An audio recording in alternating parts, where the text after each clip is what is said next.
안녕하세요. 에디다즈입니다. 지금 보고 계신 이 은 조각들 사실 그냥 재료가 아닙니다.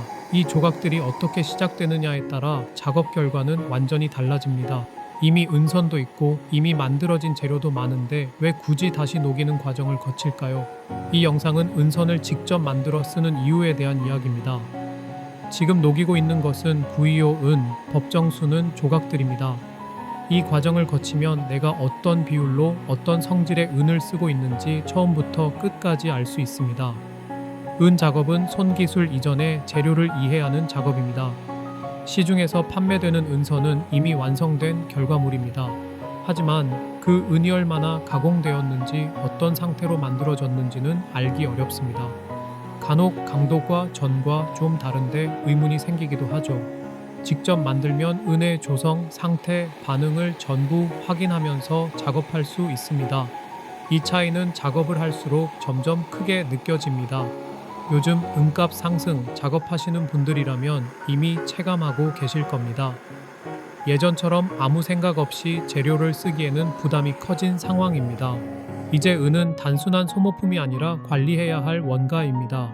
이럴 때일수록 직접 제작의 의미가 커집니다. 은선을 구매하면 재료비뿐 아니라 가공비와 유통비까지 모두 포함된 가격을 지불하게 됩니다. 하지만 직접 만들면 순수하게 은값만 부담하고 가공은 작업자의 몫이 됩니다. 작업량이 늘어날수록 이 차이는 분명하게 드러납니다.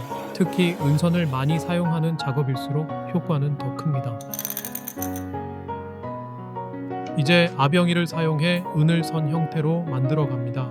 아병이는 단순히 은을 얇게 만드는 도구가 아니라 재료의 상태를 정리하고 작업에 맞게 성질을 만들어주는 과정입니다. 직접 아변을 하면 필요한 두께와 단면을 작업 목적에 맞게 조절할 수 있습니다. 원형이 필요한 작업인지, 사각 단면이 유리한 작업인지, 혹은 이후 드로잉을 고려한 상태인지에 따라 아변 방식도 달라집니다.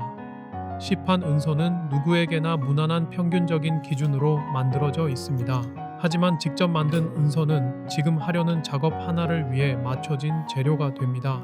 이 차이는 치수보다 먼저 손에서 느껴집니다. 가공 중 밀리는 느낌, 되돌아오는 탄성, 도구에 전달되는 반응이 확실히 다릅니다. 정확한 비율로 직접 법정순은을 만들어 뽑은 은선은 땜질이 훨씬 안정적입니다. 열을 올렸을 때 흐름이 일정하고 불필요한 뒤틀림이 적으며 가공 중 갑작스럽게 갈라지거나 끊어지는 확률도 낮습니다. 이건 우연이 아니라 재료 상태를 처음부터 관리했기 때문에 나오는 결과입니다. 작업 중 발생하는 변수 자체가 줄어들면 수정 작업도 줄어들고 작업 속도도 자연스럽게 안정됩니다. 결국 같은 작업을 하더라도 시간과 에너지를 덜 쓰게 됩니다. 이 차이는 하루 이틀보다는 작업을 오래 할수록 더 크게 느껴집니다. 그래서 결과적으로 완성도 역시 더 안정적으로 유지됩니다. 작업을 하다 보면 남는 은 조각들이 생깁니다. 실패한 작업물, 잘려 나온 자투리 은, 다시 쓰기 애매한 조각들까지. 이 모든 은은 버려지는 재료가 아닙니다. 다시 녹이면 또 다른 은선으로 되돌아옵니다.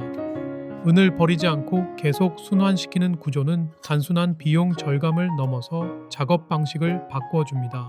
재료를 아끼게 되고 재료를 함부로 쓰지 않게 되며 작업 하나하나의 기준이 생깁니다. 이것이 공방 작업의 기본이라고 생각합니다.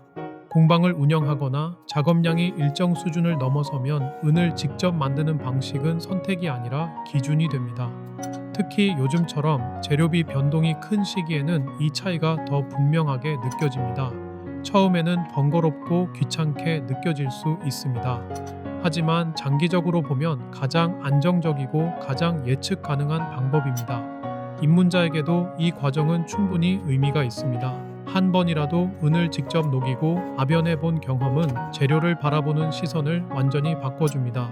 왜 은이 말리는지, 왜 특정 구간에서 갈라지는지, 왜 땜이 잘 붙지 않는지 그 이유가 작업이 아니라 재료에서 보이기 시작합니다. 은선을 직접 뽑아 쓴다는 것은 단순히 비용을 아끼는 문제가 아닙니다. 재료를 이해하고 작업을 통제하고 결과를 스스로 책임지는 과정입니다. 이렇게 재료를 직접 다루다 보면 작업을 대하는 태도도 달라집니다.